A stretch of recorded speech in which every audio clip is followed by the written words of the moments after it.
Have you ever walked away from a conversation feeling utterly invisible? As if you had spoken, but no one had truly heard? Have you felt that strange, hollow ache of disconnection, even in a crowded room? A sense that you are on the outside of some invisible circle of human warmth? What is this elusive currency that builds bridges between minds?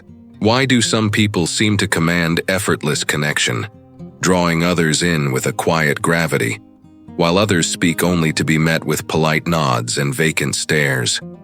You have been told to be interesting, to have a fascinating story, to be witty, successful, and sharp. But what if this advice, this constant pressure to perform, is the very wall that keeps you isolated? Today, we will dismantle that wall. We will explore a timeless piece of wisdom, not as a set of social tricks, but as a profound psychological toolkit for radical empathy and genuine connection. We are turning to the work of Dale Carnegie, a man who, nearly a century ago, decoded the fundamental operating system of human relationships. We will explore his 6 ways to make people like you, not as superficial tactics, but as deep, transformative disciplines for the modern architect of the mind.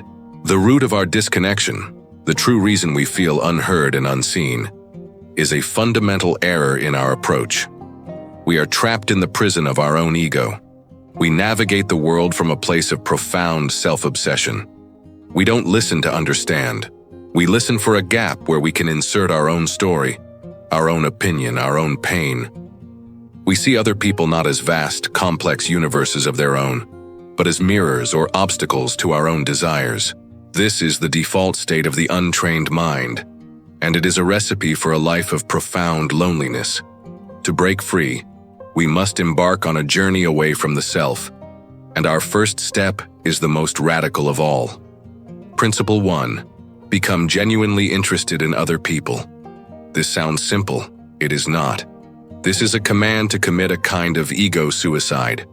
Your mind, by default, is interested in itself, your survival, your desires, your fears. To become genuinely interested in another person is a conscious, deliberate act of rebellion against this internal tyrant. It is the decision to view another human being as an end in themselves, not a means to an end. It means asking a question and caring about the answer more than you care about what you will say next. It means seeing the intricate details of their life, their struggles, their passions, their quiet victories, as being as valid and important as your own. When you can silence your own internal monologue long enough to truly wonder about the world inside another's mind, something shifts. You are no longer performing, you are connecting. You are offering the rarest gift in our modern world, your undivided attention. Principle 2. Smile. We are not talking about the strained plastic smile of the corporate handbook or the forced grimace of social obligation. That is merely a function of the persona, the social mask we all wear. We are talking about a smile that originates from an internal state of acceptance. A genuine smile is a powerful act of psychological disarmament. It is a nonverbal signal to the primal, defensive parts of another person's brain that you are not a threat. It says, "I see you, and I am open to you." In a world that so often feels hostile and judgmental, a true smile is a sanctuary, however brief. It is an external manifestation of the first principle. If you are genuinely interested, if you are open to the humanity of the person before you, the smile will not be something you have to remember to do. It will be the natural result of your internal state. It is the door you open to allow connection to walk through. Principle 3. Remember that a person's name is, to that person, the sweetest and most important sound in any language. Why? What is in a name? Everything. A name is not just a label. It is a symbol of an entire existence. It is the incantation that summons a person's identity, their history, their hopes, their entire sense of self. To forget someone's name, moments after they've given it, is a subtle but powerful act of invalidation. It communicates, on a subconscious level, "You are not important enough for my mind to hold on to." Conversely, to remember and use a person's name is a profound act of recognition. It says, "I see you. You are a unique individual. You have made an impression on me." In that moment, they are not just another face in the crowd. They are themselves, acknowledged and validated. It costs you nothing, yet it is a direct deposit into the bank account of human connection. Principle 4. Be a good listener. Encourage others to talk about themselves. This principle is the practical application of the first. But it goes deeper than just staying silent. Most of us don't listen. We wait to talk.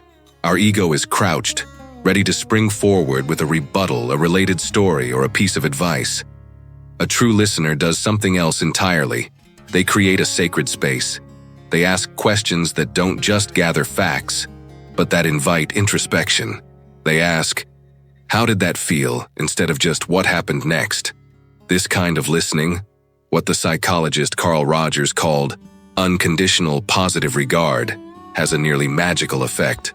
When you give someone the space to speak without judgment or interruption, you're giving them the space to understand themselves. People are not necessarily looking for your solutions. They are looking for a clear pool in which to see their own reflection.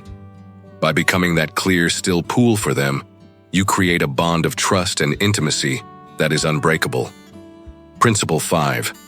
Talk in terms of the other person's interests. Every person lives in their own universe, with its own language, its own passions, its own sacred values. To insist on speaking only the language of your own universe is an act of conversational narcissism. It forces the other person to do all the work of translation and travel. The truly skilled connector does the opposite. They willingly step into the other person's world. They learn its language. If a person is passionate about gardening, you don't need to be an expert botanist. You only need to be curious. Ask about the soil, the challenges with pests, the joy of seeing something grow. By showing respect for their world, you show respect for them. You are saying, "What is important to you is worthy of my attention." This act of empathetic travel dissolves the boundaries between me and you, creating a shared space of mutual interest. Principle 6. Make the other person feel important, and do it sincerely. This is the capstone that holds the entire structure together. And the key word is sincerely. The ego deals in flattery, which is counterfeit praise designed to manipulate. It is cheap, and it is always detected. Sincerity, on the other hand, is the alchemy of genuine recognition. It is the practice of actively looking for the good, the admirable, and the true in the person before you, and then having the courage to give voice to it. Perhaps it's their dedication to a difficult craft, their patience with their children, or the unique way they see the world. Finding something to appreciate in another person is never difficult if you are truly looking. Voicing that appreciation, without wanting anything in return, is one of the most powerful and positive forces in human interaction. It is a gift of strength from one soul to another. What is the cost of ignoring these principles? What happens if you remain locked in the prison of your own ego? The consequences are not dramatic or sudden. They are a slow, quiet erosion.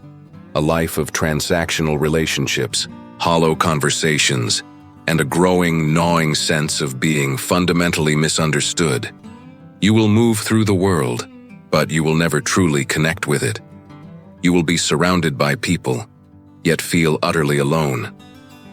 You will live behind a carefully constructed mask that no one ever bothers to look behind, because you've given them no reason to believe there's anything of value there. Here, then, is the point of transformation. These 6 principles are not hacks to become popular. They are a rigorous spiritual and psychological discipline. They are a pathway to dismantle your own ego so you can build authentic bridges to the souls of others. The profound shift is not in making other people like you. The shift is in you becoming the kind of person who is capable of genuine, deep and meaningful connection. The liking is simply a byproduct of that transformation. This path requires a new way of being. It demands presence and mindfulness. It is a constant, internal choice to shift from a mindset of, "What can I get from this interaction?" to, "What can I understand and appreciate in this person?" It means choosing curiosity over judgment and empathy over self-interest. This is not an easy path. It will feel vulnerable. Your ego will scream in protest. It will tell you that being interested is a sign of weakness, that listening is passive, that appreciating others diminishes your own value. These are the lies of a frightened, insecure self. To walk this path is to confront those insecurities. It requires courage. At first, your sincerity might even be met with suspicion by a world accustomed to manipulation. But you must persist. By mastering this internal architecture, you become more than just a likable person. You become a source of psychological nourishment in a world that is starving for it. You offer recognition in a world of invisibility. You create meaning in a world of superficiality. This gives you not just influence, but a profound sense of purpose. You become a true architect of the human mind, first your own, and then in the beautiful, strong, and lasting bonds you build with others. If these explorations into the architecture of your mind resonate with you, ensure you subscribe and click the notification bell so you don't miss our future deep dives. Which of these 6 principles do you find the most challenging to practice, and why? Share your reflection in the comments below. Your journey can inspire others. Stop trying to be interesting. Start being interested. The true connection you seek will inevitably follow.